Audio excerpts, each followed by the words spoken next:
ta main sur ton cœur, nous prions pour la sublime parole de Dieu, pour les mots qui viennent de son trône, qu'il nous adresse à nous parce qu'il nous aime et parce qu'il nous veut plus productifs et mieux bénis encore, servant ainsi à ses desseins arrêtés. Père, mon âme est dans la joie.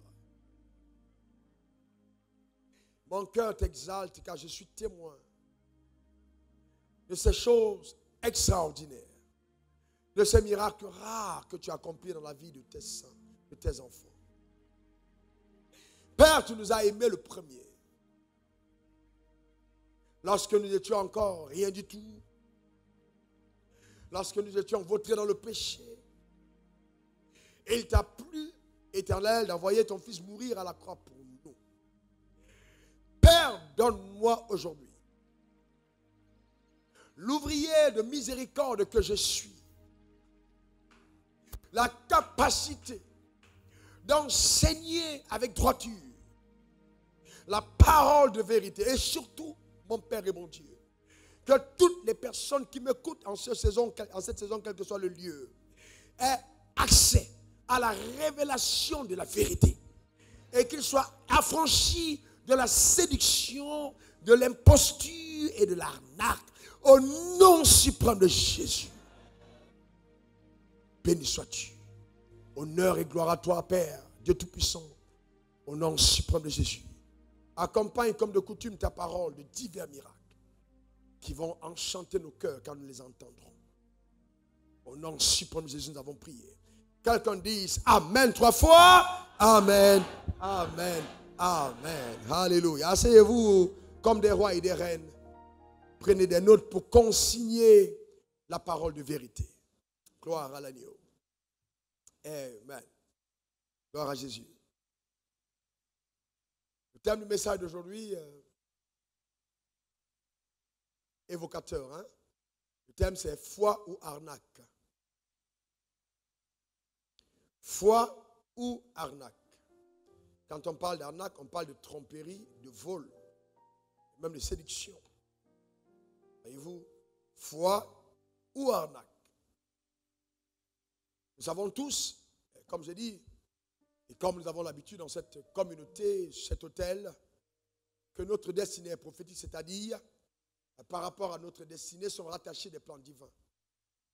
Donc, Dieu nous a tous créés pour un but. Il y a un but derrière ta création. Il y a un but derrière ton existence. Et ce qu'il y a de plus grand, c'est que le diable ne peut pas stopper le plan que Dieu a pour ta vie. S'il y parvient, c'est que tu as collaboré avec lui. Lève ta main vers le ciel et déclare, je ne veux pas collaborer avec le diable. Encore, je ne veux pas collaborer avec le diable. Car j'ai été créé par Dieu pour servir à ses desseins. Voyez, mais vous voyez, pour atteindre l'objectif et aller jusqu'au bout, ça va nécessiter un combat. C'est ce qu'on appelle le combat de la foi. La foi est donc un combat qu'il faut combattre. Il faut le mener, il faut le livrer. Et c'est aussi, pour aller jusqu'au bout, la résultante d'une marche avec vigilance et prudence. Jésus a dit, soyez prudents comme des serpents. Donc la prudence est requise à notre marche vers notre destinée. Le diable essaiera par tous les moyens de détruire l'appel de Dieu rattaché à ta vie. En fait, ce qu'il attaquera dans ta vie, ce n'est pas ton mariage, ce ne sont pas tes finances. Non, c'est d'abord ton appel. Même si tes finances sont attaquées, in fine, ce qu'il vise, c'est ton appel. Ne laisse pas d'Israël. Reste focalisé. Voyez-vous, Esther est une belle femme juive. Esther sait qu'il y a un concours et le roi a besoin d'une femme. Elle va donc se préparer et spirituellement, elle va activer la puissance de Dieu sur sa vie en prenant un temps de jeûne. Et donc, quand elle arrive, elle est celle qui est choisie. Et donc, elle devient la femme du roi. Sauf que là, le roi a un projet de destruction du peuple juif auquel elle-même, elle appartient. Et donc, elle semble peut-être oublier qu'elle est juive dans le palais. Voyez-vous, elle a des avantages de la royauté, c'est vrai, mais elle est d'abord juive. Alors Mardochée, qui est son mentor, va donc rappeler à Esther, en lui disant, attention Esther, 4 verset 14, si tu te tais maintenant, Esther 4, 14, le secours et la délivrance s'useront D'autre part, pour les Juifs, en d'autres termes, Esther, tu n'es pas indispensable. Dieu peut te remplacer dans son plan. Donc si tu ne coopères pas, si tu ne veux pas servir Dieu en cette saison de ta marche, il va susciter quelqu'un d'autre. Il y a des tâches que Dieu m'a confiées en me disant, j'ai demandé à d'autres de le faire, ils ne l'ont pas fait. Donc Dieu peut te confier une responsabilité de ceux qui ont démissionné. Il dit, le secours viendra d'autre part. Et là, voyez-vous, pour les Juifs, et toi et ta maison, la maison de ton père, vous périrez. En d'autres sortes, le malheur va frapper ta maison parce que tu n'as pas servi le dessein de Dieu. Et qui sait, si ce n'est pas pour un temps comme celui-ci que tu es parvenu à la royauté. Donc là, il rappelle à Esther, si Dieu t'a fait entrer dans ce palais, c'est parce qu'il voulait t'utiliser comme un instrument pour la délivrance de son peuple. Joue ton rôle. Et Esther a joué ce rôle. Combien de personnes parmi vous, qui m'écoutez aujourd'hui ici ou ailleurs, avaient atteint des cimes, des positions élevées, des endroits stratégiques, des postes stratégiques. Vous entrez dans des endroits où une personne lambda n'entre pas. Mais est-ce que vous posez la question, pourquoi Dieu m'accorde cette faveur? Pourquoi moi et pas quelqu'un d'autre? Il y a un but divin derrière. Il faut rechercher à accomplir le but. Il y a une mission. Et donc, cette année, on a vu des gens qui sont morts. Et même aujourd'hui, on a des morts. On entend parler de morts. Il y a comme, vous avez toutes les infos. Morts aujourd'hui, 1000 ici, 2000 là-bas, 400 ici, 800 là-bas, 4000. C'est terrible, les morts en cascade. Mais vous êtes là. Et vous voyez, on a une communauté où aucune personne n'est morte. Ce n'est pas au hasard. C'est tout sauf au hasard. Il y a derrière quelque chose que Dieu est en train de faire. Et donc, tu dois te poser la question, pourquoi suis-je encore en vie? Je vais vous dire une chose. Un jour, je sortais de l'église et j'allais rendre, j'étais vice-directeur de l'école biblique, c'était en 1996.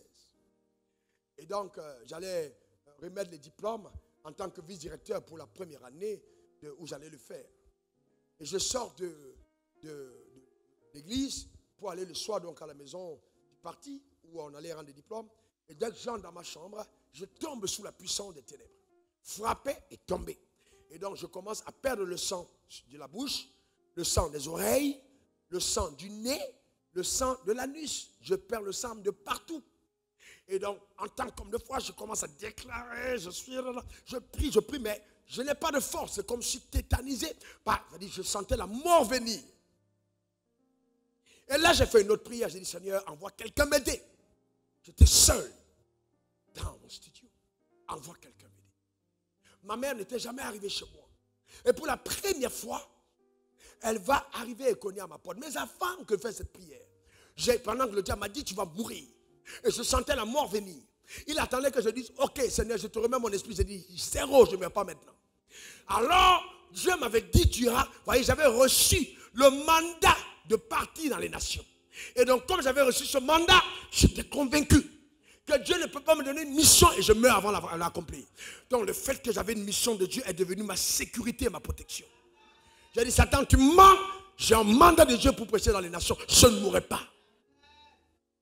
Vous savez, vous devez avoir de l'audace en ce qui concerne votre futur. Vous devez avoir de l'audace en ce qui concerne le mandat de Dieu sur votre vie. Vous devez le dire, Satan doit l'entendre. Vous n'êtes pas au hasard, vous êtes le plan de Dieu en marche. Celui qui te touche, les intérêts de Dieu sont en jeu. Un autre jour, Dieu me dit, et c'était l'un de mes plus beaux compliments. Et il dit, parce que je savais que j'étais pourchassé par un esprit de mort très virulent qui était envoyé contre moi et je sais d'où ça venait. Il m'a dit, si je te perds aujourd'hui, j'aurais trop perdu. Il dit, quoi? Il dit, oui. Tout ce temps, on a marché ensemble, j'ai travaillé en toi. Je ne veux pas recommencer ça avec quelqu'un d'autre. Ça me prend encore du temps. Si je te perds, j'aurais trop perdu. Voyez, Dieu nous compte comme étant des intérêts stratégiques. Nous sommes des intérêts stratégiques pour Dieu là où nous sommes. Peut-être que nous ne le savons pas, mais il est important d'en avoir la révélation.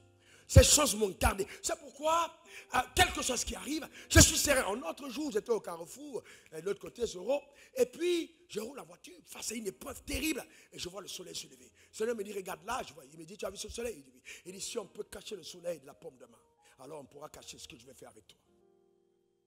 Il m'a dit à moi. Vous savez, il m'a dit à moi, vous savez, c'est tellement important que vous avez envie de garer votre voiture et de descendre au bord de la route et de crier Alléluia, Dieu est avec moi. Oui, parce que c'est encore beau, c'est agréable quand Dieu te donne l'assurance d'une main sur toi. Je veux te dire que tu n'es pas seul. Je veux te dire qu'il y a une main qui est sur ta vie, qui est en train de réguler, qui est en train d'arranger, qui est en train de trafiquer dans le secret pour que les choses se passent bien pour toi. Il faut en être conscient, cette main travaille. Et il ne faut jamais, jamais désirer que cette main te lâche. Naomi, il m'arrive des jours où je me rends compte que j'ai une pression du monde. Et que quand les gens me regardent, ils n'ont plus la même estime sur ma personne. Ce n'est pas que j'ai changé de visage, ce n'est pas que je ne suis pas le même homme, mais ma position vis-à-vis de Dieu est en train de décliner. Et là, je me rends compte qu'il faut que je rentre dans le secret. Car la faveur que les hommes m'accordent n'est que la résultante de l'importance que j'ai aux yeux de Dieu. Si je perds l'importance à ses yeux, les hommes n'ont plus d'importance. Les hommes ne veulent plus t'accorder la valeur. Il ne faut jamais te tromper. Donc c'est dans le secret que ça se passe. C'est dans l'intimité que ça se passe. Que quelqu'un se lève au matin et dit, oh vraiment Dieu m'a mis à cœur. Frère, tu n'es pas, si ce n'est pas Dieu, c'est Dieu. Rien ne se fait. Donc il faut prendre conscience. La pleine conscience. La conscience du mandat. Je dors avec et je me lève avec. Demandez à ma femme. Les instants où tout le monde dans mon périmètre restreint dans ma maison savent qu'on ne peut pas jouer, c'est quand il s'agit de mon appel. Tout le monde, on ne joue pas avec. Je suis tellement sérieux que ça contamine tout le monde autour. On doit être sérieux avec l'appel de Dieu. Je ne joue pas avec ça. C'est pour ça que je vis. C'est pour ça que je vis. Je n'ai pas prié pour dire. Non, c'est pour ça que je vis. Je vis pour accomplir ce dessein. Et donc Dieu veut que chacun d'entre nous, le battement de notre cœur, se soit accompli ce mandat. Servir cette raison. Défendre cette cause. Acte 1, verset 8. Et il dit, mais vous recevrez une puissance, le Saint-Esprit survenant sur vous, et vous serez mes témoins à Jérusalem, dans toute la Judée, dans la Samarie, jusqu'aux extrémités de la terre. À Jérusalem d'abord. Frère, avant d'aller aux extrémités de la terre, que ton Jérusalem témoigne de ce que tu as travaillé. Considère ta maison comme Jérusalem. Considère ton église comme Jérusalem. Il y a des gens qui sont des trafiquants dans l'église et ils pensent qu'ils vont aller faire l'œuvre de Dieu. Ce n'est pas possible. Jérusalem d'abord. D'abord Jérusalem. Jérusalem. La parole de Dieu est tellement claire. Regardez ce que ce revivaliste a dit, Charles Spurgeon. Il dit, chaque croyant est soit un missionnaire, soit un imposteur. Ça veut dire que si je porte l'identité d'enfant de Dieu et que je ne travaille pas pour Dieu, je suis un imposteur. Je partage cet avis. Moi, Raoul Wafo, j'adhère. Si on n'est pas missionnaire, on est imposteur. Qu'est-ce que c'est un imposteur? Quelqu'un qui trompe de par de fausses apparences. Tu es là, longue robe. Oh, tu as ta Bible costaude, peut-être 6 fois que la mienne. Mais tu te fais passer pour quelqu'un d'autre. Parce qu'en fait, tu n'es qu'un plaisantin. Et vous voyez, tu portes peut-être des habits sacerdotaux au royaume. Voyez-vous, avec des longues. Il y a des gens même qui viennent, ils prêchent avec l'épée. Une grosse épée. Oui, quand ils prêchent, ils ont l'épée. Oh, l'épée. Et non, et puis la chaise, elle est. C'est-à-dire, il faut monter, il faut aller les escaliers pour atteindre la chaise. Donc c'est une apparence de. Le seul endroit où ils peuvent être sérieux pour Dieu, c'est l'église. Et ça, c'est un leurre. Dieu, c'est. Voyez, il faut qu'on soit missionnaire. Quelqu'un dit missionnaire. Quelqu'un dit missionnaire. Donc ça veut dire que partout où Dieu te place, dans le périmètre où tu es, il attend de toi que tu le fasses connaître. Que ce soit dans l'avion, que ce soit dans l'hôtel, que ce soit dans un bateau, que ce soit n'importe où, tu dois le faire connaître. Il faut que les gens qui te côtoient sachent que tu es de Dieu. Vous n'êtes pas fatigué de voir cette pensée populiste qui t'a à croire que les enfants de Dieu ne sont que dans des endroits dépravés, et qu'on soit étonné de voir l'église du Seigneur peut-être en train d'organiser une fête dans un endroit extraordinaire, mais parce que le monde nous prend comme des rébus. Mais Dieu veut faire changer cette image par toi. Dieu va amener le monde avant notre témoignage. Ta vie est donc un spécimen rare, en train de montrer à ta génération de façon continue ce de quoi Dieu est capable. Oh, reçois cette grâce sur ta vie. Oh non, c'est pour Jésus. Donne-moi le meilleur des amens. C'est pourquoi l'œuvre de Dieu ne consiste pas à mettre tout son argent dans le panier de l'église, mais aussi à rouler une belle voiture, à avoir une belle maison, à être bien habillé. Tout l'argent ne doit pas aller dans les paniers. Tes enfants doivent être bien. Vous devez voyager, prendre du repos. Amen. Ça fait partie de l'œuvre de Dieu. Ce n'est pas la religion, mais c'est témoigner de la fidélité de Dieu.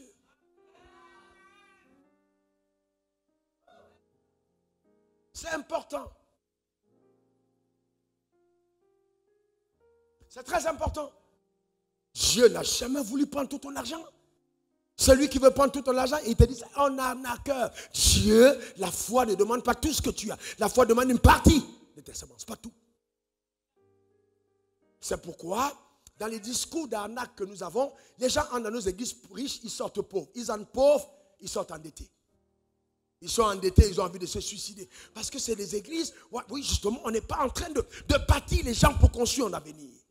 Toute personne qui n'est pas missionnaire de Dieu dans le périmètre de sa présence est dans l'arnaque. C'est un imposteur. L'imposture. Voyez-vous, et je vois des gens, et même c'est grave, dans des quartiers, tu es pasteur. Pasteur. Peut-être avec eux ou sans eux. Tu es pasteur, tu es homme de Dieu. Et puis, tout le monde te connaît comme la spécialiste en palabres. C'est toi qui ne payes jamais cotisation pour ramasser les poubelles. Tu n'es jamais dedans. Voyez-vous? Pourquoi? Parce que, voyez, c'est terrible. Et on ne se rend même pas compte qu'on est en train de dénigrer le royaume des cieux. Dis à quelqu'un, je suis un ambassadeur. Non, mais s'il te plaît, dis-le encore.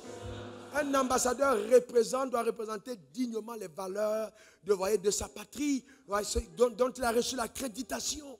C'est-à-dire que ton comportement est imputable à la nation qui t'envoie. Donc quand tu commets une faute en tant qu'enfant de Dieu, c'est imputable au royaume des cieux. Donc quand Dieu t'a donné l'humilité, ce n'est pas pour que tu puisses la brader, il te la donne pour que tu représentes valablement les intérêts du royaume. C'est pour ça qu'il t'a béni, c'est pour ça qu'il t'a comblé. Un jour, j'entre dans un hôtel, et puis, dans un hôtel, et puis là, un niveau où ce n'est que des VIP qui y vont. Et comme dans ma tête, je ne suis rien d'autre qu'un VIP. En fait, s'il y a VIP, je suis double VIP. Ça, c'est dans ma tête. Tu ne peux pas m'enlever ça. Je suis un VIP. C'est ce que j'ai, la révélation que j'ai de moi. Parce que si je suis devenu enfant de Dieu, je suis dans une famille royale. Donc, partout où je vais, si les petits fils des rois d'Angleterre, on les suit partout pour voir leur comportement, qu'en est-il de moi, le fils de Dieu? Je suis le fils de la personnalité la plus importante de l'univers. Donc, je me prends au sérieux. Je me prends au sérieux. Tout comportement que j'ai est scruté à la loupe. Quand je sors, les gens du quartier vont savoir comment est-ce que le roi était habillé aujourd'hui. Donc les gens regardent pour avoir les informations sur ma personne. Mon attitude et mon comportement doivent laisser les gens ébahis. On n'a jamais vu un homme avec une telle simplicité. On n'a jamais vu quelqu'un de si souriant. On n'a jamais vu quelqu'un de si aimant. Voilà ce que Dieu attend. Dans ta maison. On dit, c'est qui? C'est chez le pasteur. Non. C'est pas chez le pasteur. Et puis c'est là que tu as mis Jésus est bon. Non, enlève ça du drapement du portail. Il y a des moments où tu dois cacher même que tu appartiens à Dieu. Tu caches. Parce que sérieusement, parce que chaque fois que Dieu est encore en train de travailler dans ta vie, il te cache. Pourquoi il te cache? Parce que c'est le moment des imperfections. Il est en train de cisailler. Il ne veut pas que Internet, WhatsApp te regarde à temps. Mais toi, tu es en train de t'exposer. Toi, cache-toi d'abord. Cache-toi. Pour que Dieu travaille.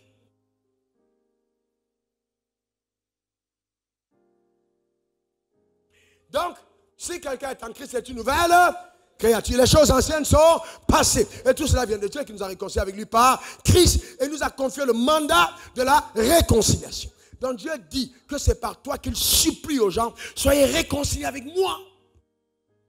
Regardez ceci. Regardez, c'est terrible. Depuis combien de temps es-tu né de nouveau? Combien de personnes de ta famille ont suivi la nouvelle naissance? Combien de personnes? Est-ce que tes enfants sont contents de venir à l'église? Est-ce qu'il peut voir une femme, une mère changée par le message de l'évangile? Est-ce que ton mari peut s'arrêter comme ça et puis les larmes coulent en disant waouh, ma femme, tu as changé. Tu as changé. Ou tu regardes ton mari et tu dis non, non, Dieu a travaillé en toi. Parce que c'est ça la vie du royaume. C'est ça la vie. C'est la vie. La vie dans le royaume, c'est la vie. Ce n'est pas le leur. On n'est pas des acteurs. On vit. On vit. Voyez-vous? Et donc, on veut aller à toutes sortes d'excuses. Non. Et je vais vous montrer après pourquoi est-ce que certaines transformations n'ont pas lieu. Je vais vous montrer pourquoi. D'où se trouve l'imposture, où elle en a derrière. Pourquoi l'église est tant dans des stéréotypes qui n'avancent pas, qui ne font pas évoluer la société. Je vais vous montrer tout à l'heure. Il y a deux raisons. Premièrement, l'imposture personnelle. Toi-même à ton niveau. Qu'est-ce que tu fais de l'appel de Dieu sur ta vie? Voyez-vous, c'est important. Donc, l'apôtre Paul dit à Timothée, combat le bon combat de la foi et garde une bonne conscience, car quelques-uns l'ont perdu. Ézéchiel 3, verset 20. Ézéchiel 3, d'abord verset 18. Ézéchiel 3, 18. Quand je dirai aux méchants, tu mourras. Quand je dirai aux méchants, tu mourras, si tu ne l'avertis pas, si tu ne parles pas pour détourner le méchant de sa mauvaise voie, et pour lui sauver la vie, ce méchant mourra dans son iniquité, et je te redemanderai son sang. Qu'est-ce que Dieu dit? Que chaque fois qu'un méchant veut mourir, pour le gracier, il fait un effort pour qu'il côtoie le saint. Et la responsabilité du saint, c'est lui dire, attention mon frère, si tu meurs, tu vas aller en enfer, Jésus est mort à la croix pour toi. Alors si tu commences à entrer dans les philosophies, dans tous les cas, chacun a sa religion, dans tous les cas, moi j'ai Jésus, lui il a Bouddha, il a ci, il a ça, tu te trompes. Parce qu'il y a un seul chemin, il n'y a pas deux. Il y a un, il n'y a pas deux. Il y a peut-être plusieurs religions, mais il y a un seul qui mène à Dieu. Et toi, tu le connais. Et c'est ta responsabilité d'étendre le témoignage à ceux qui te côtoient. Tu dois parler de Jésus. Tu dois parler de Jésus. Tu dois être fier de ton Jésus.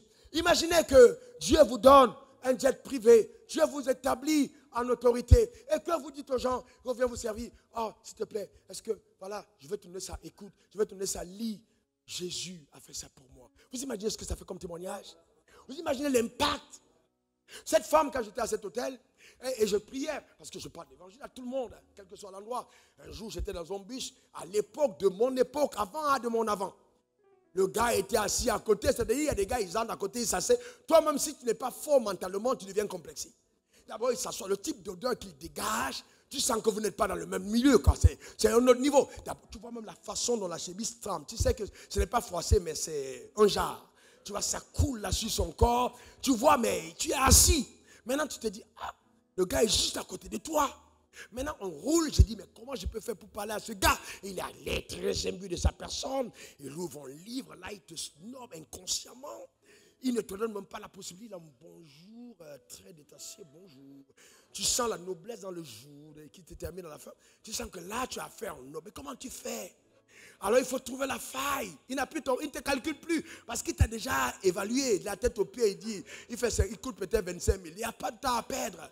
Vous comprenez ce que je suis en train de dire? C'est pour ça qu'il faut faire attention à votre apparence.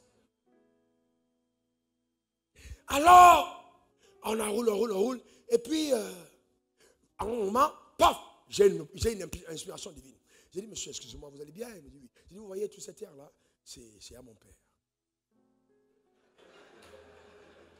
Donc, il regarde. Il dit, tout ça, c'est à mon père.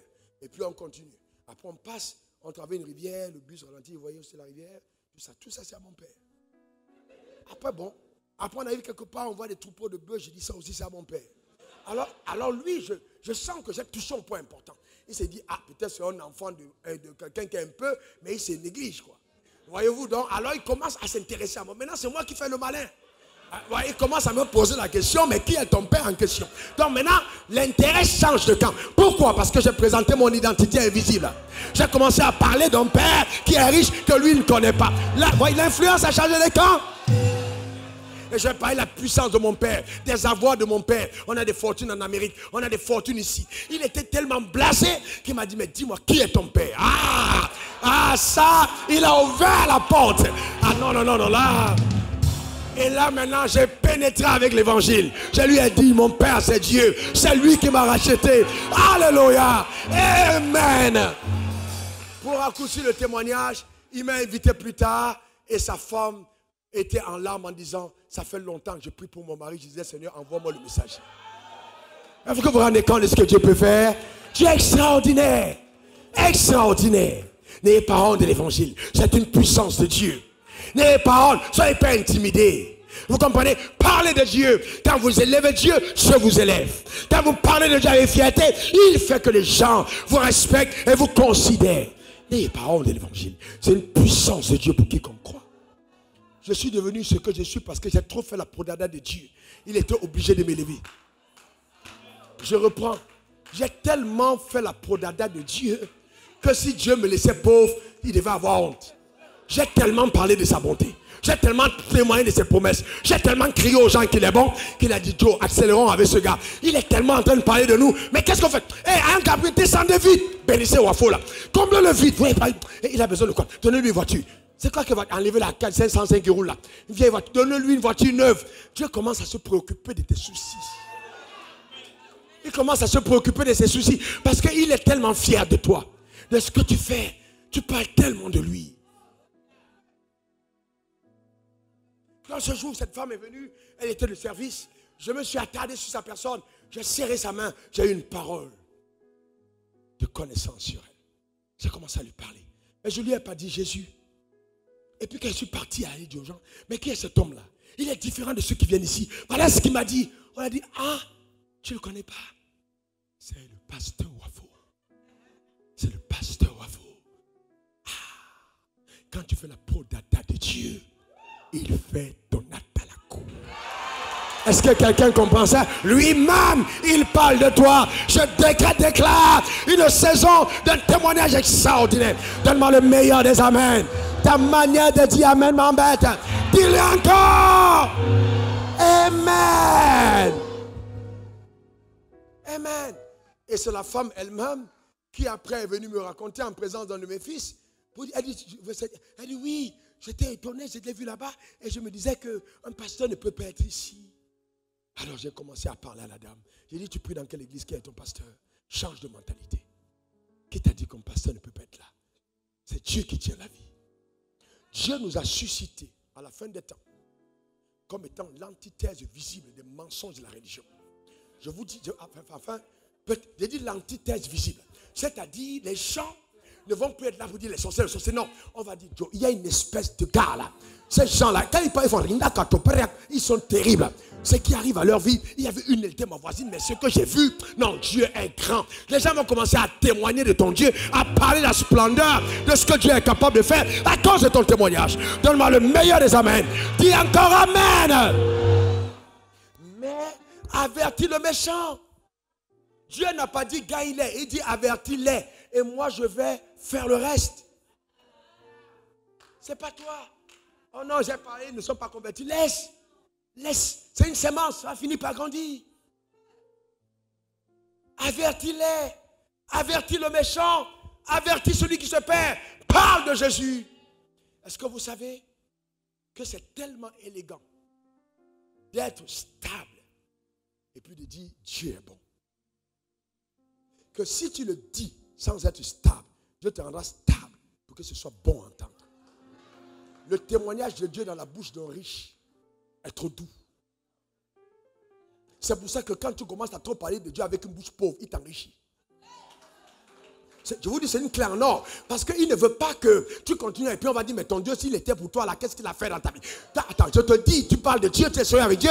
Je déclare sur ta vie une vie de propulsion par la puissance de Dieu. Donne-moi le meilleur des amens. Dis encore amen.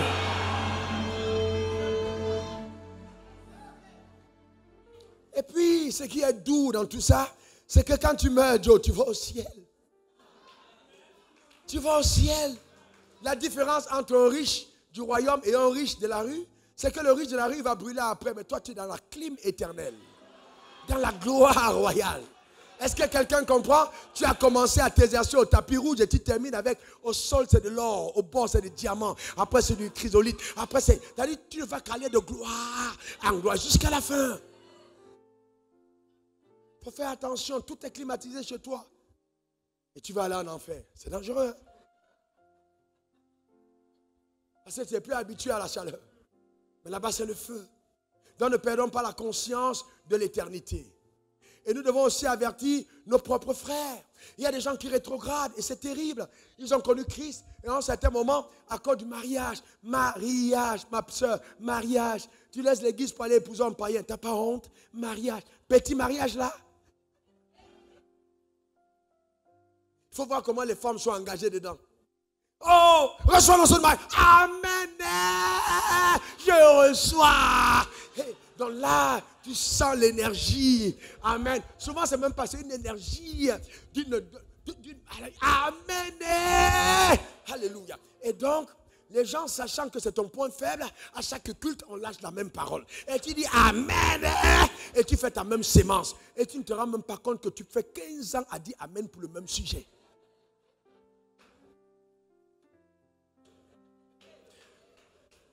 Tu ne vas pas venir au temple de la foi, tu dis aux gens, ah oui, Dieu va te bénir, tu vas voyager. On va pas, les gens vont te regarder, voyager? Mais je fais 15 voyages par an. Voyager? C'est quoi voyager? Il y a des paroles qu'on relâche parce que la personne est pauvre. Et qui est en train de maintenir la personne dans un cercle de pauvreté. Parce que si voyager était une bénédiction, alors notre Dieu est petit. Parce que Satan, il fait voyager. Vous comprenez ce que je suis en train de dire? Et là, on ne se rend même pas compte qu'on a répété notre Dieu aux choses minables. Quelle est la raison de ton voyage? Et puis on te dit voyager, c'est un voyage même en soute. Tu es même à queue de l'avion, c'est-à-dire si ça s'ouvre là, c'est dans ce petit temps. C'est pas, puis tu parles même bon voyage. C'est pas un voyage. Vous voyez, comprends ce que je suis en train de dire? Quand la saison de Dieu va arriver pour toi, rien ne manquera. Donne-moi le meilleur des amens. Oh, ta manière de dire amen, m'embête, dis encore amen. Dis encore amen. Touche ta tête et dis pauvreté, tu n'as pas de place chez moi. Déclare-le au nom de Jésus. Déclare-le encore au nom suprême de Jésus. Amen. Il est écrit dans sa parole, tout dans la maison de Dieu, c'est écrit gloire. J'ai une parole prophétique chez toi, rentre chez toi, si ton fauteuil n'écrit pas gloire, mets-le dehors et donne à ton voisin. Ce n'est pas ton fauteuil. On continue. Ta manière de ne pas dire amen, ça m'embête. Dis amen. Souvent vous devez être fou dans la foi. Hein. La foi, c'est souvent une forme de folie. Hein. Tu rentres chez toi, tu dis, hey, on a dit que tout s'écrit gloire. C'est quoi ça? Je pantalon aussi c'est raccommodé, ça ne crie pas gloire. Mettez-vous. Et puis tu dis, Dieu, tout s'écrit gloire. J'ai mis tout ce qui ne s'écrit pas gloire. J'attends la gloire.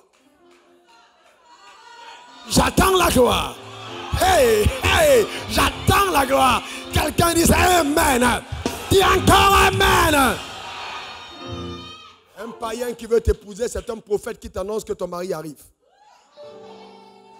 Ce n'est pas ton mari. J'espère que le amen là, c'est pas qui on parle. J'ai dit un païen qui veut t'épouser est un prophète qui annonce que ton mari arrive, mais c'est pas lui ton mari, c'est un prophète. Si tu as connu Christ déjà, c'est un prophète.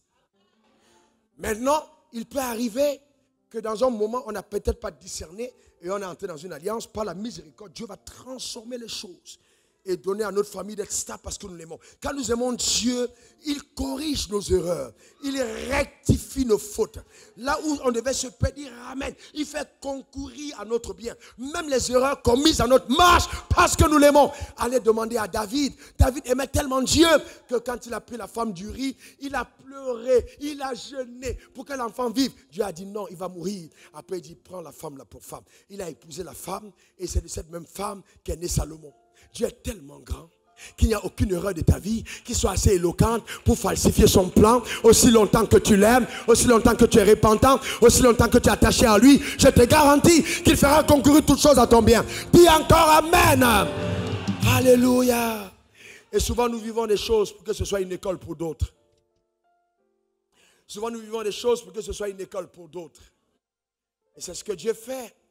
Il dit, voyez-vous, bien-aimé, 1 Pierre 2, verset 11 à 12, je vous exhorte comme des étrangers et voyagez sur terre à vous abstenir des convoitises charnelles qui font la guerre à votre âme. Ayez au milieu des païens une bonne conduite. Ayez une bonne conduite. Comment tu traites la fille qui est avec toi à la maison? Est-ce qu'elle mange dans les assiettes des chiens ou dans les assiettes des hommes? Vous savez, c'est terrible d'être croyant et je n'arrive pas, je ne sais pas comprendre dans quelle attitude nous les croyants nous sommes. Vous êtes croyant dans votre maison. Vous avez l'enfant d'autrui chez vous. qui dort pour chez vous, qui travaille pour vous, qui vous prépare à manger, qui veille sur vos enfants. Au moment de manger sur l'enfant, et l'enfant pour qui veille, pour laquelle elle veille, vous lui donnez une assiette en porcelaine et vous donnez à cette fille une assiette en plastique. Vous êtes en train de dire quoi? Vous êtes en train de s'aimer la méchanceté dans le cœur de l'enfant. Et quand elle va uriner dans le repas de ton enfant, tu vas te dire ça. C'est parce que ton cœur là n'est pas bon. Tu la tapes à 5 h du matin, bam, toi là. Et puis tu veux qu'elle fasse quoi? L'amour. Aime ton prochain. On n'a pas, aime ton prochain. Celui de plus proche. Tu ne peux pas prétendre aimer ton pasteur et ne pas aimer ta servante. Tu mens. Moi, tu ne m'aimes pas. Tu es une calculatrice, un manipulateur. Tu ne m'aimes pas parce que tu n'as pas d'amour. Tu es dangereux. Tu es dangereux. Il faut montrer ça chez toi.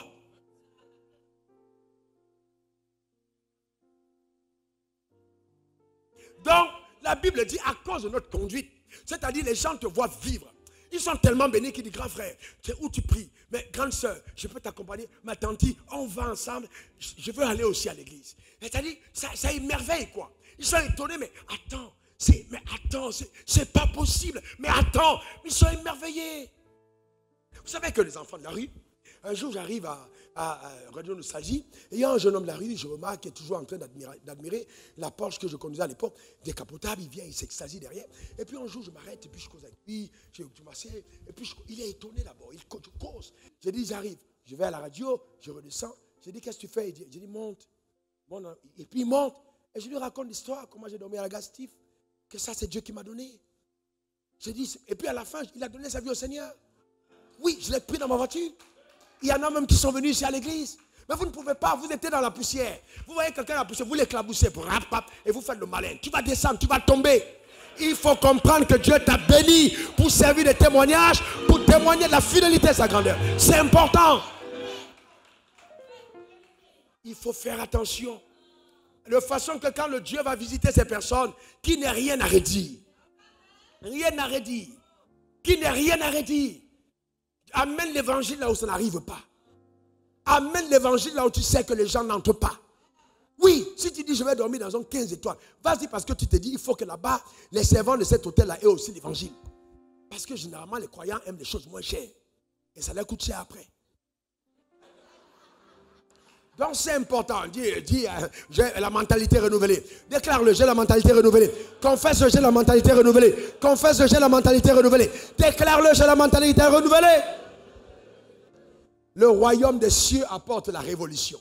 Le royaume des cieux apporte le changement. Vous ne pouvez pas avoir le royaume en vous et ne pas influencer. Jésus dit, on n'allume pas la lampe pour la mettre sous la table, mais sur la table afin qu'elle éclaire. Dans toute ma famille aujourd'hui, je parle en direct, ils suivent tous. Tout le monde est unanime, Dieu est vivant. Vous dites, pourquoi? On dit, on a vu Raoul. Ah non. Si Dieu a fait ça, il se garde, Dieu vit. Respect total. Ce n'est pas une affaire de crier. Respect. Pas un respect seulement pour m'acclamer, mais les gens viennent. Ils sont sauvés. Ma mère a été sauvée. Mon père a été sauvé. Les gens continuent en cascade. J'ai baptisé mon grand frère. Donc, en cascade, le salut, tous les cousins, tous les cousines, tous les nièces, tous les neveux. Parce que le royaume est une révolution. Je ne peux pas être gagné et ne pas gagner les autres. Mon battement de cœur sera qu'il soit gagné. Je me rappelle d'un jeune homme qui s'appelait Raoul comme moi. Il était au lycée à Nouvelle avec moi. Et quand j'ai cru à l'évangile, comme j'ai témoigné dans la rue, Dieu m'a dit, va chercher Raoul, va chercher Raoul. J'ai cherché Raoul, et puis je l'ai vu, j'ai commencé à lui parler de Jésus. J'ai tellement insisté, j'ai parlé de Jésus. Il me dit, oh Raoul, laisse tomber, homo, tu sais c'est l'affaire, je vais d'abord vieillir. J'ai dit, frère, on ne sait pas, la vie là, c'est pas pour nous. C'est pas sûr que tu vas vieillir. Dans ta vie, peut-être même si c'est passé en dehors de ta vie, tu vas vieillir. Il a refusé, une semaine après, il est mort. Quand il est mort, je me suis agenouillé, j'ai commencé à pleurer. Je disais merci à Dieu, parce que je l'ai prévenu. Peut-être qu'il est mort, il s'est sauvé après. Je ne sais pas ce qui s'est passé, parce qu'il avait refusé le salut ce jour-là. Mais peut-être que dans la maladie, qui était subite, il s'est repenti, parce qu'il m'a entendu parler. Vous savez, vous faites attention. Dieu veut gagner des gens par vos vies. Dieu veut toucher les gens par vos vies. Soyez des relais, des canaux. Ne considérez pas, oui, on m'a dit, lui, écoutez, l'homme là, écoute, l'homme que tu vois là, c'est l'homme. Je ne sais pas comment te dire ça. L'homme là, c'est l'homme. Il n'y a pas son deux, c'est l'homme. Même cœur, même ventre. C'est l'homme. Il va dans le lieu secret, tu vas dans le secret, c'est l'homme. Tout ce que tu vois là, c'est l'habillage. C'est l'homme. Tu parles, il y a le cœur. Le Saint-Esprit s'est convaincu. L'homme là, quand l'avion, il faut voir la turbulence. Tu vois les gens qui ont des fortunes sur la terre. Ils n'ont pas. C'est l'homme. C'est pas une affaire. Il y a un chef d'État au parc, ça fait caca. L'homme, tu as peur. Donc il faut profiter de ça pour savoir comment pénétrer le cœur des hommes. Vous devez accepter Jésus. Ouais, quand tu parles avec conviction, tu travailles. On ne peut pas être à l'église et puis on voit son frère qui abandonne l'évangile, on commence à parler mal de lui. Mais quelle église on est? Une église hypocrite. Si ton père, ton frère a un problème, va vers lui, arrête-le. Je dis mon frère, je ne peux pas te laisser là. Revenons à l'église. Ah non, tu sais pas ce que le pasteur César va faire. C'est parce que vraiment, l'autre jour il a prêché. C'est de moi il prêchait. Il prêche de toi. Toi, tu es qui on prêche de toi? Le Saint-Esprit de parole était répandu de pasteur prêche de toi. Je ne connais pas. Vous voyez, les gens ont toujours des raisons fallacieuses. Mais il faut le convaincre pour dire, frère, ton salut. Parce que les plus dangereux, ce sont ceux qui sont familiers au Saint-Esprit. Ce sont eux qui font des gaffes. Et puis à l'église, barabo, charababo. C'est pas parce que tu parles arabe. Ça, c'est un don. Dans le charabo ne veut pas dire que tu es encore avec Dieu. Tu peux charaboyer avec les deux pieds en enfer. Donc ce n'est pas la preuve que tu es en train de... Voyez-vous, non. Je peux être révérend, je peux être bishop, je peux être bichopette, je peux être évêque, mais j'ai rétrogradé. J'ai rétrogradé. Le signe majeur de mon attachement à Dieu, c'est premièrement, je dis premièrement, ma capacité de parler de Dieu aux autres. Si tu as honte de Dieu, ta vie avec Dieu n'est pas bonne. Elle n'est pas bonne. À aucun endroit, partout où j'arrive. Souvent, j'arrive, ah oui, on dirait que je te connais. Tu es un artiste. Je dis non, je ne suis pas un artiste. Je suis pasteur. P-A-S-T-E-U-R.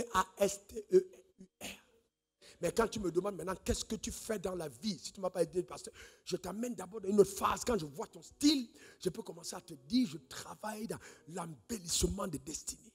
J'ai une science que j'ai apprise qui permet à un homme de quitter d'un palier en autre et de vivre une histoire plus belle dans la vie. Donc je crée un centre d'intérêt. Je pénètre avec l'évangile. Parce que les gens ont des complexes par rapport à l'évangile. L'évangile, c'est la révolution. L'évangile, c'est le changement. L'évangile, c'est l'embellissement. L'évangile, c'est la bénédiction. L'évangile, c'est la protection. L'évangile, c'est la vie. Il n'y a rien d'autre ailleurs.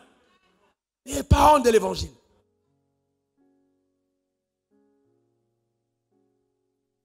Donc, il faut qu'on avance. Et vous voyez, on est là, au lieu d'avancer, au lieu de marcher avec Dieu, on est jaloux. Tu vois ton frère béni. Mais pourquoi tu es jaloux? Tu es jaloux pourquoi? Frère, viens. Ok. Viens aussi. Ok, non, lui. Viens. Vous êtes la même équipe. Vous êtes dans la même équipe. Si toi tu marques le but, quelle est son attitude? Si toi tu marques le but, son attitude c'est quoi? Il doit être content. Dans la même équipe, lui il marque, il doit être content. Mais c'est le royaume qui est la seule équipe où quand l'autre veut marquer, c'est nous-mêmes qu'on met pas. Tu ne marques pas. Parce que si ce n'est pas moi qui ai marqué là, ce n'est pas le but. C'est la sorcellerie. C'est la vraie sorcellerie. C'est la jalousie. Les pasteurs même sont jaloux. Frère, écoutez-moi bien. Dans la forêt là, les arbres ont des tailles différentes. Que tu veuilles ou pas. Il y a les baobabs. C'est leur nature. Il y a les manguiers. Il y a les maïs. Lui, il est fragile, mais il a son maïs qui est doux. Le baobab, là, je ne sais pas si tu manges son fruit. Il n'y a même pas de fruit. Mais il est costaud. Il joue un autre rôle. Il y a des gens là qui sont tout petits, frêles. Eux, c'est les arachides. Tout petits. Mais quand tu concasses ce qu'ils te donnent là, tu mâches ton petit sang que yes, arachide, c'est quelque chose. Voyez-vous, donc chacun a sa particularité. Il faut reconnaître ce que Dieu t'a donné, ne pas envier ce qui est à l'autre. Le problème, c'est qu'on vit tellement dans l'envie, tellement dans la compétition, que nous falsifions notre destinée à cause de l'aura de l'autre. Frère, tu vois une dame qui porte son sac, elle est là, tu veux faire concurrence avec elle, tu vas mourir avant l'heure, hein, parce que tu ne connais pas sa réserve. Elle peut porter un sac tous les jours, et puis elle n'est pas charnelle. C'est-à-dire son superflu, ça fait le meilleur sac tous les jours. Toi, tu es là, le sac même, ça fait 3 mois de salaire. Tu vas aller en concurrence, pourquoi? Moi, je ne comprends pas. C'est de la foutaise. Voyez-vous? Et tu es obligé maintenant de faire des compromis. Les gens transpirent par le front. Maintenant, tu transpires ailleurs pour avoir le sac. Ça, tu es une sorcière. Tu es une sorcière. Oui, sérieux. Ah non. Parce que... Ouais. Et on ne se rend pas compte. Et on n'adresse pas ces choses. Et on ne dit pas ces choses. Mais c'est la vérité. Il faut qu'on change. Il faut que ça change totalement. Ne soyons pas jaloux. Ne soyons pas jaloux. Tu vois Dieu faire quelque chose avec quelqu'un. Acclame. C'est sa grâce. Acclame-le. Moi, j'appelle des amis. Je dis waouh. J'ai vu ça. Waouh. J'ai écouté ta message. Waouh. Quelle grâce. C'est extraordinaire. C'est sa grâce. J'ai la mienne. Les personnes jalouses démontrent par leur jalousie qu'elles n'ont pas la révélation de leur identité et de la bonté de Dieu à leur égard. Et il faut comprendre les saisons. Ma fille, Christelle, m'a envoyé une photo de président Obama qui portait le sac de Bill Clinton. Je ne savais pas. Il était derrière, pas sa veste, derrière. Et il était derrière, un tout petit garçon, derrière Bill Clinton. Mais pendant qu'il portait sa veste, il était en train de porter le manteau de la présidence. Pourquoi il est devenu président? Il a côtoyé un président, il a parlé avec un président, et le président lui a dit c'est possible. Il a cru que c'est possible. Il s'est levé dans son rêve, il est devenu. Mais si vous n'avez pas l'humilité de savoir acclamer, de savoir apprécier ce que quelqu'un fait de bon, vous mettre à côté, porter son sac, tenir sa valise, vous allez aller où dans la vie? Nulle part. Et c'est ça l'église aujourd'hui. C'est pas la peine. Il faut apprendre à servir. Jalousie. Si tu vois Dieu faire quelque chose avec quelqu'un, tu n'as pas compris, ferme ta bouche. L'action de Dieu ne se limite pas au périmètre carré de ton cerveau. Il est trop petit. Tu ne peux pas comprendre tout ce que Dieu fait avec un cerveau de ta taille. Dieu est trop grand. Et il ne demande pas ta permission pour bénir qui veut bénir. Ah non, moi je suis à l'église depuis longtemps. C'est moi-même qui suis avec Papa Wafo. Tu es avec Papa Wafo, mais quand je prêche, tu dors. Tu es avec Papa Wafo. Papa Wafo, ça veut dire quoi? Tu dors quand je prêche. Au moment où je relâche les grâces, tu es en train de WhatsApper, tu es en train, et tu es à l'église. Quand tout le monde dit Amen, toi aussi dis Amen. Mais tu n'étais pas là. Tu suis le mouvement, tu n'as rien compris. À la maison, tu ne réécoutes pas le message. Et puis tu dis Amen. Il n'y a pas d'Amen dedans. Tu n'as pas part à ça. Parce que ce qui conduisait la bénédiction du Amen, tu n'as pas entendu. Dis encore Amen. Une femme est comme ça à l'église et puis elle est distraite dans ses WhatsApp. Et puis le pasteur dit oui, vraiment témoigner. C'est la femme qui a déjà trompé son mari. Qu'elle se lève. Et puis elle a sauté, elle s'est levée. Elle ne savait pas. Le mari était à côté. Elle a entendu son homme. Bam! Elle s'est tournée. Le mari a giflé. Pour dire, et il est tombé sur elle. On les a séparés. On les a séparés en même temps. Bagarre à l'église. Le gars dit quoi? Tu m'as trompé. Et puis tu te lèves publiquement. Boum! Bagarre en même temps. On a séparé. La femme dit je ne sais pas ce que j'ai fait. Je ne sais pas. On dit homme. Et puis elle dit non. Elle s'est levée parce qu'elle a dit que tous ceux qui veulent levez-vous. Elle a entendu levez-vous. Et puis boum, elle s'est levée. Parce qu'elle était distraite. Il ne faut pas être distrait à l'église. Amen. Il ne faut pas être distrait à l'église. Il faut bien entendre ce qu'on dit. Amen. Sinon, tu peux avoir des problèmes. Donne-moi le meilleur des amens. Dis encore amen. Dis arrière de moi la distraction. Encore. Car je suis un auditeur attentif. Je fais attention à ce que Dieu dit. Parce que je sais que sa bénédiction passe par la parole. Dis encore amen. Regardez Genèse 4, verset 7. Un beau texte. Genèse 4, verset 7. Il dit certainement, si tu agis bien, tu relèveras ton visage. Si tu agis mal, le péché se couche à ta porte et ses désirs se portent vers toi. Et il dit le péché se couche à ta porte. Alors vous tous vous dites non, le péché c'est l'acte que j'ai commis. Ce n'est pas vrai. Le péché c'est la puissance qui te pousse à faire le mal et non le mal que tu as fait. Je reprends. C'est un peu philosophique. Mais n'ayez pas peur de la philosophie parce que la pensée de Dieu est philosophique aussi. Le péché n'est pas l'acte que je pose. Mais c'est d'abord la puissance qui me pousse à poser l'acte. Le péché se couche à la porte. Comme si c'était un être. Il se couche à la porte. Derrière chaque action de péché se trouve un démon qui endosse la responsabilité d'agir pour te faire tomber. C'est pour ça qu'on parle de coucher à la porte. Donc quand tu mens trop là, c'est un démon de mensonge. On t'appelle, tu dis non, dis-lui que je dors. Tu ne dors pas. Comment un homme qui parle dort? Et puis tu ne sais pas que tu es en train d'inviter les démons chez toi. Et demain tes enfants sont tous des menteurs alors que tu es à l'église. Tu as cultivé, tu as fait la culture du mensonge dans la maison. On t'arrête. Vous faites des petites choses, des toutes petites choses, mais qui semblent anodines. Amen. Mais tu ne fais pas attention. Mais comme ce n'est pas de l'adultère, tu n'es pas péché pour toi. Tu viens à l'église, tu n'as même pas conscience que tu as péché. Alors qu'on dit celui qui ment est du diable. Ananias et Saphira sont morts à cause du mensonge. Il a tué parce qu'ils ont menti. Il y a des gens qui mentent même jusqu'à l'église. Ils viennent devant le pupitre, ils mentent. Ils prêchent, ils mentent. Ça, c'est les prédicateurs d'aujourd'hui. On ment. C'est les gens. Parfois, même, il faut témoignage. Amen. Qui a été béni? Ma soeur, oh oui, c'est faux. C'est des arrangements, des micmacs. Mais c'est terrible. Si vous ne veillez pas sur votre marche, les gens vont voler votre couronne. C'est le message qui va suivre. Les gens veulent voler ta couronne. Et les gens, le diable sait qu'il ne peut pas t'arrêter par devant. Qu'est-ce qu'il fait? Il a infiltré des gens qui prêchent un message qui te limite. Pasteur, je sais que tu connais la Bible et que tu aimes Dieu. Le peuple d'Israël, quand il devait entrer en Égypte, est-ce que c'est le diable qui a empêché leur entrée directement? Non. Ils sont sortis d'Égypte. Quand ils devaient entrer à la terre promise, ils sont sortis d'Égypte. Ils ont eu 10 plaies. Ils ont vu la mer rouge ouverte. Ils ont mangé le lait, et le miel. Ils ont mangé la manacaille. Ils ont bu l'eau du rocher. Ils ont vu Dieu terrasser les ennemis en face. Mais au moment d'entrer à la terre promise, Moïse dit, ok les gars, allez-y 12, explorez le terrain. Mais quand les 12 partent, et qu'ils reviennent, qu'est-ce qu'ils disent? 10 disent, non, le pays là est doux, c'est vrai, mais ce n'est pas pour nous. Les géants qui sont là-bas, là, non, non, non.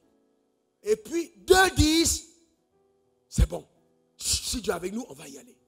Mais le peuple décide d'aller avec la majorité. Le drame d'aujourd'hui, c'est que l'Église essaie de plaire au monde. On a tellement d'hypocrisie.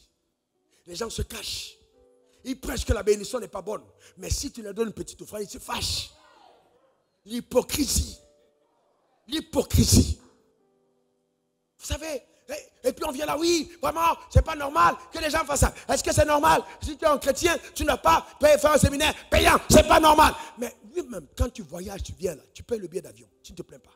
Tu arrives, tu prêches, on te donne l'offrande, c'est petit, il faut augmenter, on augmente. Ça, c'est pas mauvais. Si tu ne mets pas l'argent, il faut dire vraiment, moi je ne crois pas en l'argent. Gardez votre sémence, que Dieu vous bénisse. Je sème ça et puis je pars. Les gens savent ce que les gens vont apprécier. Alors ils te prêchent un message populiste. Parce qu'ils savent que quand ils vont dire ça, on va dire, tiens, il est humble. Un homme qui prêche la pauvreté en disant qu'il est humble, c'est un voyou, un menteur, c'est un bandit. Je reprends, voyou, menteur, bandit. C'est quelqu'un qui prêche la pauvreté en disant que c'est l'humilité, c'est un bandit. C'est un arnaqueur. C'est-à-dire, il est en train d'attirer les personnes qui sont installées dans le lit de la pauvreté pour récolter leurs derniers sous et devenir riches. C'est un arnaqueur. C'est sérieux.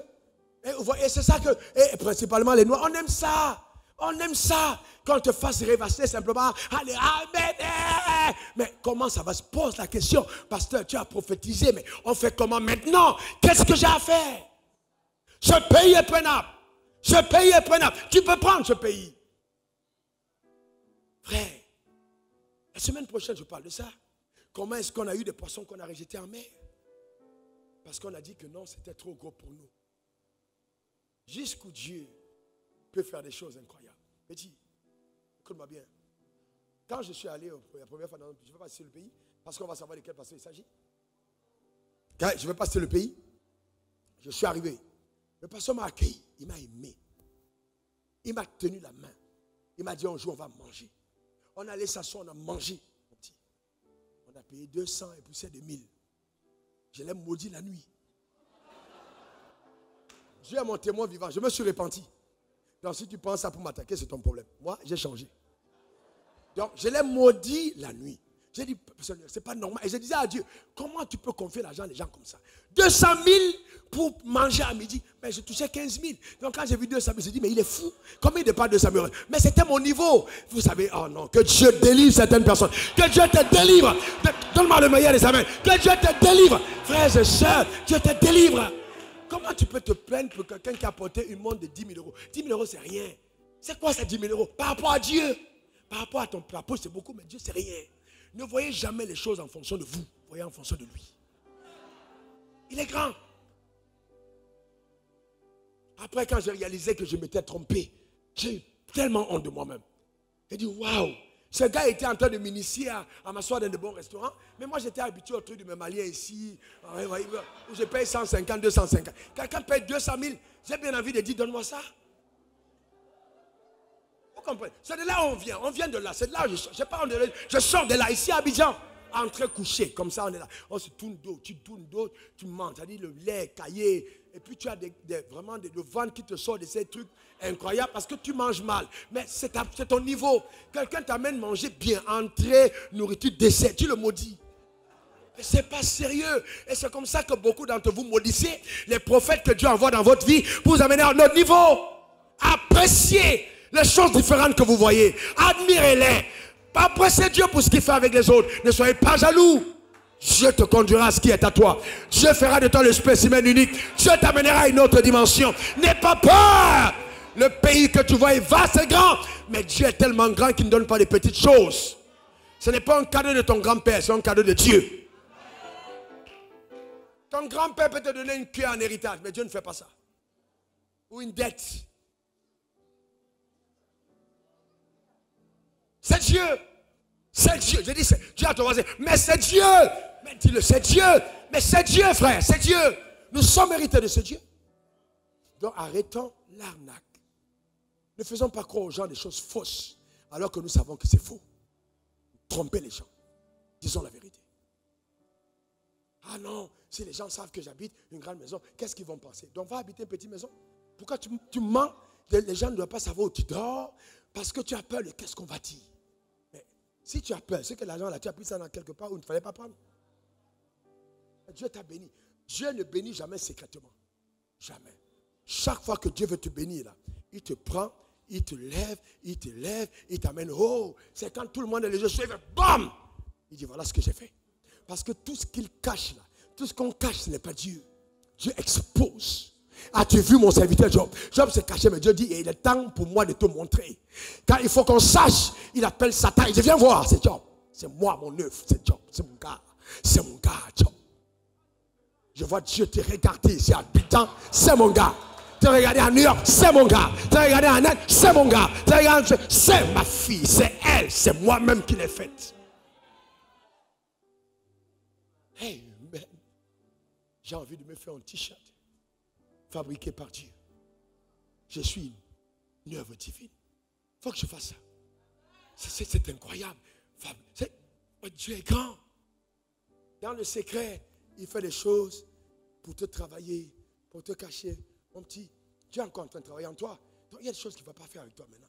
Il travaille en secret, il va en train de te polir, il est en train de travailler. Quand tu es prêt, tu te prends.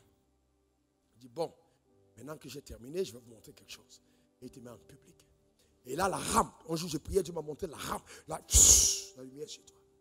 Tout le monde a les regards. Maintenant, Dieu dit, regardez ce que je vais faire. Ça, c'est le temps de l'exposition. Je dresse la table en face de tes ennemis. Et Dieu ne cachera pas la bonté et la fidélité de Dieu à la grande assemblée. Là, tout le monde sait que c'est Dieu qui a fait. On connaît notre pasteur ici, il venait à vélo, mais ce n'est plus l'homme. Il a changé, je l'ai positionné. Il n'a pas volé ton offrande parce que ton offrande, même pendant 5 ans, ça n'a pas été sa voiture. Même 10 ans, Dieu l'a visité. Vous savez, vous devez être même de croire en ce que Dieu peut faire. Sortez des couloirs des arnaqueurs. Dieu bénit encore. Dieu fait encore. Et Dieu peut bénir et on est sérieux. C'est ce qu'il veut faire avec toi. C'est ce qu'il fait avec toi, c'est ce qu'il est en train de faire avec toi, c'est ce qu'il fait avec toi. Il est en train de bénir et de prouver qu'il est capable de lever. Et on est sérieux en lui, on est engagé, on est passionné, on est aimant Dieu, on est craignant Dieu. C'est ce que Dieu fait. Il est jaloux de tes œuvres. Je vais prier pour toi. Parce que ce culte est différent. J'ai senti vraiment que Dieu me dit de m'arrêter au premier pas. Il est différent. Le deuxième viendra la semaine prochaine. Je vais te dire, mon frère, s'il te plaît, ne passe pas à côté. Je ne sais pas ce qu'on t'a dit, c'est parce que tu as entendu, c'est parce que tu as prêché. Mais il faut vomir tous ces messages. Vomis-les, crache-les. Vomis. Regardez ce que Dieu m'a dit. Écoutez, cette phrase-là, je dois lire. Écoutez, les gars, écoutez, notez ça. Vous voyez, les gens pensent que l'évangile c'est oh, ne fais pas ci, oh, ne fais pas ça, oh, ne fais pas ci, oui, fais ça, oui, ne fais pas ci. Cet art d'évangile, il est dépassé. C'est un évangile aboli. Jésus n'a pas prêché cet évangile. Ce n'est pas ce genre d'évangile. L'évangile a pris notre façade. Ce n'est pas un évangile de compromission, certes, mais on a réorienté les regards sur la personne de Christ. Arrêtez d'écouter Moïse. Arrêtez d'écouter Élie. Arrêtez d'écouter Jacob. Arrêtez d'écouter ces gens. Regardez à Jésus. Jésus lui-même a dit, Abraham, là, votre père, il a vu mon jour, il a ri. Qui est Salomon? Il y a plus grand que Salomon ici. Qui est Jacob? Il t'a voulu de l'eau, vous avez bu, vous n'avez pas eu soif. Moi je donne l'eau qui fait pas. Il a passé tout son temps à détruire les figures pour rester la seule figure valable. Pourquoi reprenez-vous encore les visages des gens pour les ramener chez Moïse? Qu'est-ce que Moïse a à voir dedans? Ramenez les gens à Christ. À Christ. Vous savez, on reviendra la semaine prochaine. Il dit, en focalisant ta pensée sur les choses à ne pas faire, tu te défocalises des choses à faire. C'est-à-dire, si ta vie consiste à je ne vais pas mentir, je ne vais pas pocher, je ne vais pas voler, Seigneur protège-moi, je ne vais pas mentir, Seigneur protège-moi. Lundi tu pries, mardi tu pries. Oh, vous là vous êtes des voleurs. Ah oui, nous sommes des voleurs. Oh Seigneur répare-nous. Oh vous êtes des menteurs. Oh nous sommes des menteurs. Seigneur pardonne-nous. Oh vous là vous êtes des convoiteurs. Oh nous sommes des oh adultères, vous êtes répandez. Oh nous sommes des adultères. Finalement, qu'est-ce que vous faites toute la vie? Vous passez tout votre temps à éviter de pécher. Alors, en évitant de pécher, vous vous défocalisez du mandat qui vous a été appelé. Parce que Dieu ne vous a pas sauvé pour que vous ne péchiez pas. Il vous a sauvé pour le servir. Maintenant, quand vous vous focalisez sur ce que Dieu vous a demandé de faire, vous perdez tout intérêt pour ce qu'il ne faut pas faire. Donc, la meilleure façon de ne pas avoir de l'intérêt pour ce qu'il ne faut pas faire, c'est de faire ce qu'il faut faire.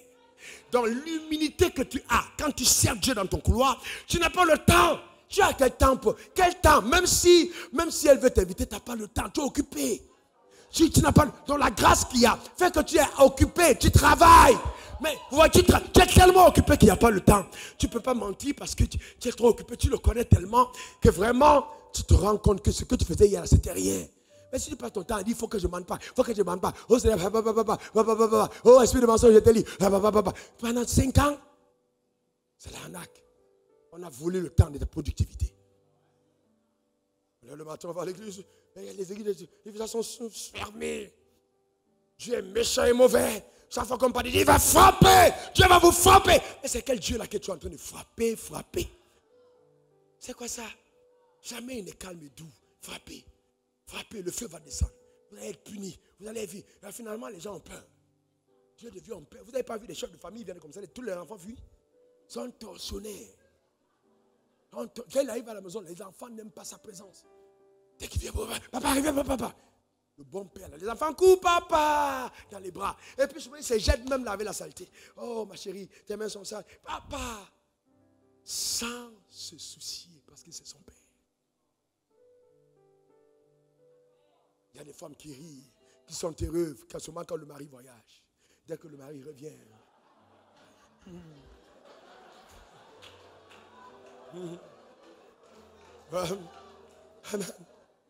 Tu sens même. Ils sont à l'église ensemble. Le jour où le mari n'est pas là. Alléluia. Alléluia. Mais quand le mari est là, la femme chante. Tu sais que là, le mari là et la femme là, c'est compliqué. Parce qu'elle devient tellement protocolaire, elle est robotisée. Parce que c'est la robotisation. Tellement elle a été torturée dans l'âme qu'elle ne sait plus ce qu'il faut faire. Amen. Rire même c'est compliqué. Voilà, c'est ça. Il faut changer. Le royaume c'est plus doux que ça. La vie chrétienne, c'est pas rabababababa. Amen. Prends ta femme ce soir. Allez à Bassam. Au bord de la mer. Prenez un bateau, faites balade dans la mer. Enjoy life. Il n'y a pas de problème avec ça. C'est aussi la joie. Sois heureux. C'est quel évangile nous a prêché avant? C'est un faux évangile. C'est un faux évangile. Que Dieu bénisse ton âme et que Dieu bénisse ta vie. Que sa grâce s'intensifie à ton égard au nom suprême de Jésus. Et que sa faveur soit toujours ta portion maintenant, jamais. Au nom suprême de Jésus. Donne-moi 3 bons amen.